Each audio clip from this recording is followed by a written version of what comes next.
Dear student, I am TD और आप देख रहे हैं no problem with TD sir YouTube channel. इस चैनल में आपका बहुत बहुत स्वागत है। आज हम आपके लिए लेके आए हैं अपने प्रिंसिपल को लिखा जाने वाला एक ऐसा प्रार्थना पत्र अर्थात एक ऐसी एप्लीकेशन जो कक्षा 9वीं 10वीं 11वीं एवं 12वीं की सभी परीक्षाओं अर्थात त्रैमासिक, अर्धवार्षिक, प्री बोर्ड तथा वार्षिक सभी परीक्षाओं के लिए अत्यंत महत्वपूर्ण है। साथ ही यह एप्लीकेशन इसलिए मज़ेदार होने वाली है क्योंकि आपको सिर्फ एक एप्लीकेशन सीखना है और 3 एप्लीकेशन याद हो जाएंगी। इसी प्रकार 2 एप्लीकेशन सीखना है और 6 एप्लीकेशन याद हो जाएंगी। यह बहुत ही छोटी छोटी एप्लीकेशन हैं जिन्हें आप आसानी से सीख सकते हैं तथा परीक्षा में अच्छे अंक प्राप्त किए जा सकते हैं। तो छात्रों, यदि आप भी इस एप्लीकेशन को सीखना चाहते हैं तो हमारे इस चैनल को सब्सक्राइब करें और इस वीडियो को अंत तक ज़रूर देखें क्योंकि हम इस वीडियो में उस तरीके को बताने वाले हैं जिसमें एक में 3 एप्लीकेशन हो जाती हैं और 2 में 6 एप्लीकेशन हो जाती हैं। यह कैसे हो जाती हैं यह इस वीडियो में जानने वाले हैं। तो आइए शुरू करते हैं।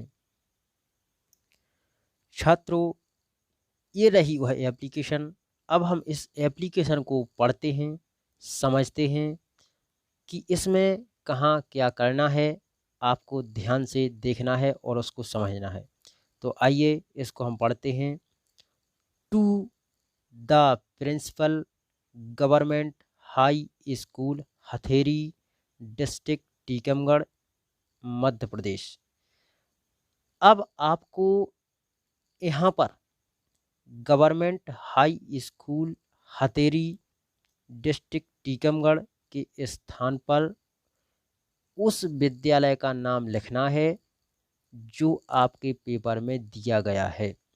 यहाँ पर हाई स्कूल के स्थान पर हायर सेकेंडरी भी हो सकता है, एक्सीलेंस स्कूल भी हो सकता है। तो आपको सिर्फ वही नाम लिखना है यहाँ पर जो आपके पेपर में दिया गया है। अगली बात, subject an application for TC यानी ट्रांसफ़र सर्टिफिकेट, सीसी यानी कैरेक्टर सर्टिफिकेट और एसएलसी स्कूल लीविंग सर्टिफिकेट। तो छात्रों, इस एप्लीकेशन में 3 एप्लीकेशन हैं और आपको सिर्फ यहाँ पर वही एप्लीकेशन लिखनी है जो आपके पेपर में दी गई है या आपके पेपर में पूछी गई है।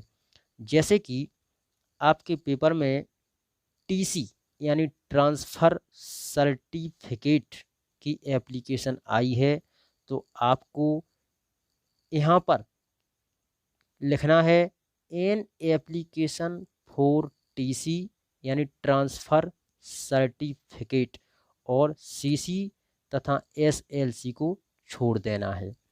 यदि सीसी वाली एप्लीकेशन आती है तो आपको टीसी तथा एसएलसी को छोड़ देना है और यदि एसएलसी यानी स्कूल लिविंग सर्टिफिकेट की एप्लीकेशन आती है तो आपको सीसी तथा टीसी को छोड़ देना है और केवल एसएलसी को यहाँ पर लिखना है। कहने का मतलब इन 3 में से टीसी, सीसी और एसएलसी, इन 3 में से सिर्फ आपको एक नाम ही लिखना है जो आपकी परीक्षा में पूछा गया है। अब आगे बढ़ते हैं। Sir, respectfully I beg to say that I am a student of class 9th of your school. श्रीमान जी यानी महोदय जी, सविनय निवेदन है कि मैं आपके स्कूल का कक्षा 9वीं का छात्र या छात्रा हूँ। यहाँ पर आप 9th के स्थान पर 10th, 11th, 12th कुछ भी लिख सकते हैं। My father has been transferred from here to Bhopal. मेरे पिताजी का स्थानांतरण यहाँ से भोपाल हो गया है। अब यहाँ पर ध्यान देने की बात है कि यदि परीक्षा में पूछा जाता है कि जबलपुर टू इंदौर, तो आपको यहाँ लिखना है जबलपुर टू इंदौर। रतलाम टू मंदसौर, तो यहाँ लिखना है रतलाम टू मंदसौर। यदि नहीं पूछा जाता है तो आपको सिर्फ जैसा लिखा है वैसा ही लिखना है। आगे बढ़ते हैं। So I cannot continue my studies here. इसलिए मैं यहाँ अपनी पढ़ाई जारी नहीं रख सकता हूँ। Kindly issue me the. अब यहाँ पर एक खाली स्थान दिया गया है, तो यहाँ पर आपको वही नाम लिखना है जो इन तीन में से आपने यहाँ पर लिखा है। इन तीन में से यानी टीसी, सीसी और एसएलसी, इन तीन में से आपने जो यहाँ पर एक नाम लिखा है उस एक नाम को यहाँ पर लिखना है। जैसे कि आपने टीसी लिखा है तो यहाँ टीसी लिखेंगे, सीसी लिखा है तो यहाँ सीसी लिखेंगे, एसएलसी लिखा है तो यहाँ एसएलसी लिखेंगे।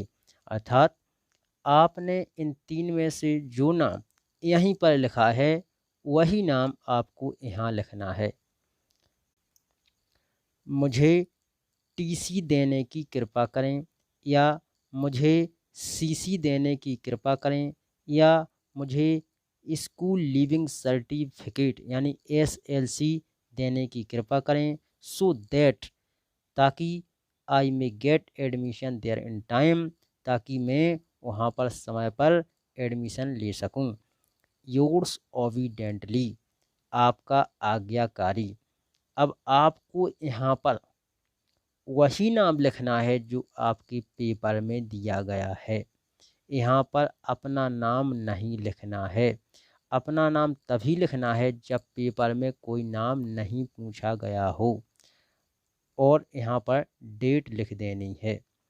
तो छात्रों, ये हुई हमारी टीसी यानी ट्रांसफ़र सर्टिफिकेट, सीसी यानी कैरेक्टर सर्टिफिकेट, और एसएलसी यानी स्कूल लीविंग सर्टिफिकेट की एप्लीकेशन।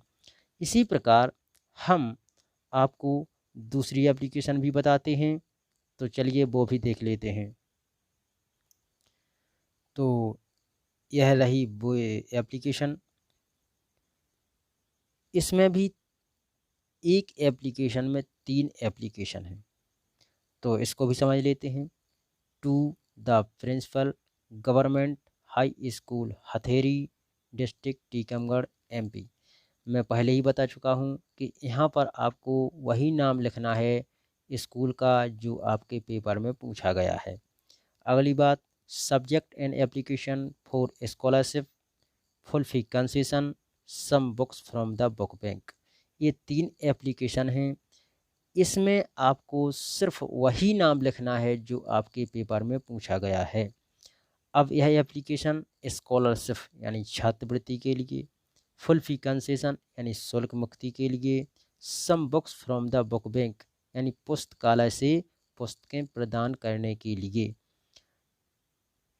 आपके पेपर में पूछी जाती है। तो यहाँ पर आपको केवल वही नाम लिखना है जो आपके पेपर में पूछा गया है।